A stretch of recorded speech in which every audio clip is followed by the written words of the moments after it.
Erno Rubik and His Magic Cube, written by Carrie Aradia, illustrated by Kara Kramer. In the hills of Budapest, near the banks of the Danube River, lived a quiet boy named Erno. While other children played outside his flat, Erno preferred to be alone. But Erno didn't feel alone. He was with his books, he was with his pencils, and he was with his favorite playmates of all, his puzzles. Erno was curious about the objects around him.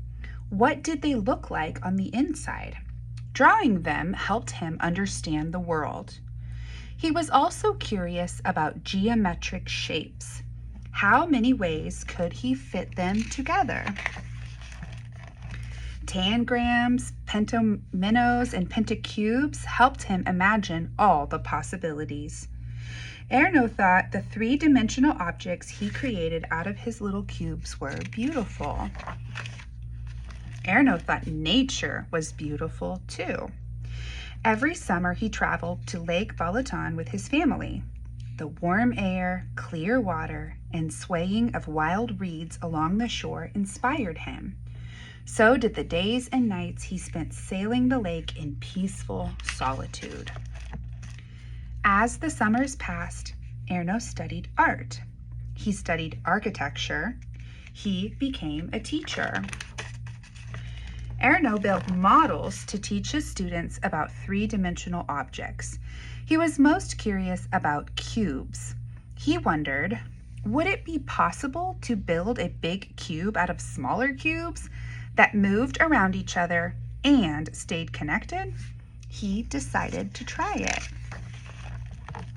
To make the big cube, Erno cut 8 little cubes out of wood and drilled a hole in the corner of each one. He used rubber bands and paper clips to join them together. But the big cube fell apart.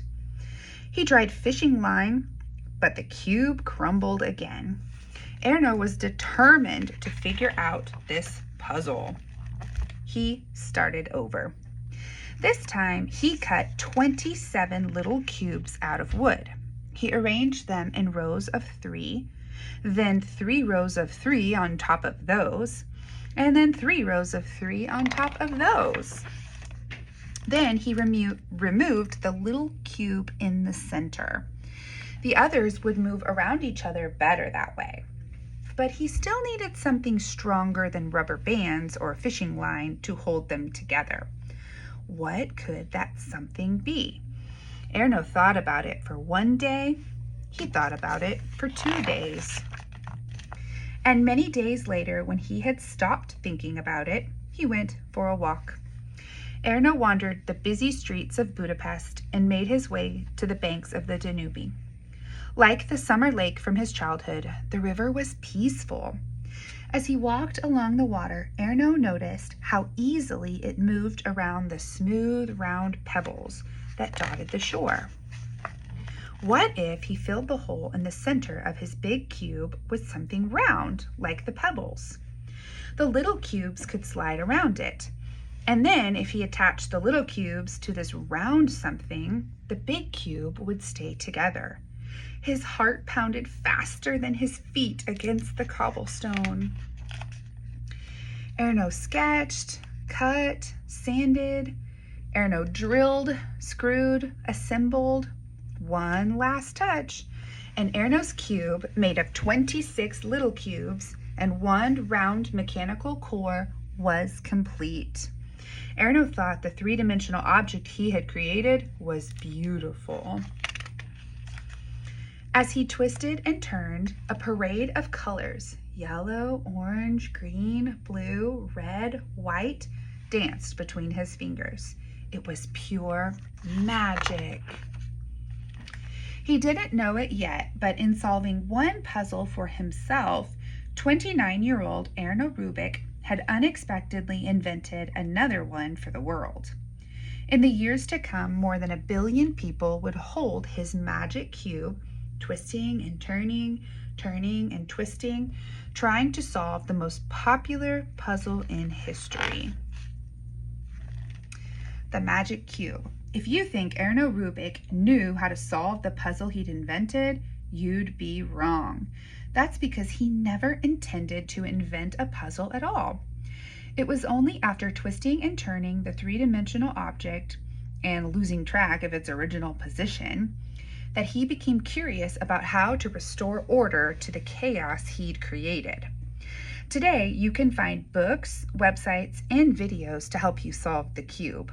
But back then, in the spring of 1974, Rubik was on his own.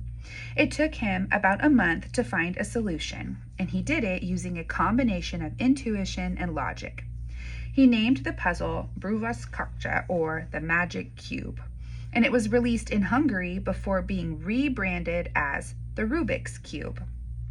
Erno Rubik designed other puzzles such as the Snake, now known as Rubik's Twist, and Rubik's Magic, but none of them became as popular as his cube. Despite the attention he received for his invention, Rubik preferred to maintain a quiet life. When this book was written, he was still living in his hometown of Budapest, continuing to design, teach, and support students of all ages in the art and science of problem solving.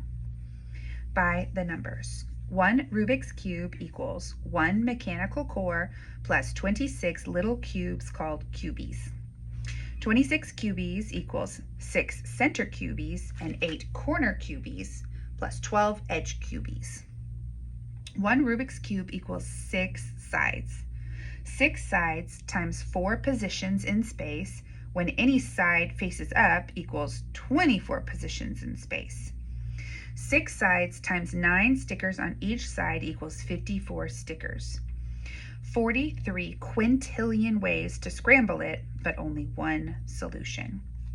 In 2010, Google donated computer time to researchers who want to determine what is called God's number, the smallest number of moves needed to solve a cube from any of the 43 quintillion possible starting positions.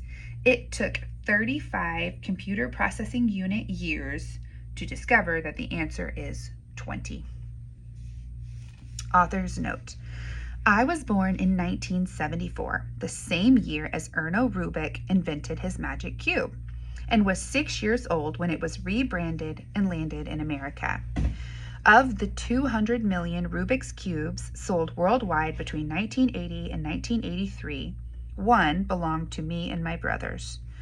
I remember my older brother taking the cube apart and putting it back together, manipulating the colored stickers and bragging about being better at solving it than me.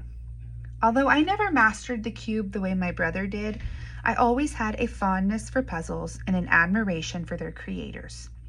4 decades later, while working on this book, I felt a kinship with Professor Rubik as I read his memoir, Cubed, The Puzzle of Us All. I also bought myself a new cube. I haven't gotten much better at solving it, but I have a secret weapon now, a young speed cuber in my neighborhood who is more than happy to help. It's a reminder not only of the time that has passed, but also of the enduring popularity of the cube. As of 2024, more than 450 million Rubik's Cubes have been sold worldwide, and competitions are held regularly around the world to see who can solve one the fastest.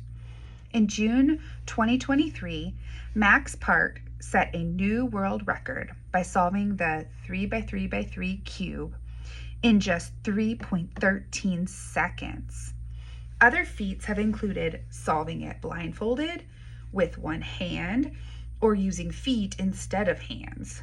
The Rubik's Cube has even been solved underwater, in space, and at the top of Mount Everest.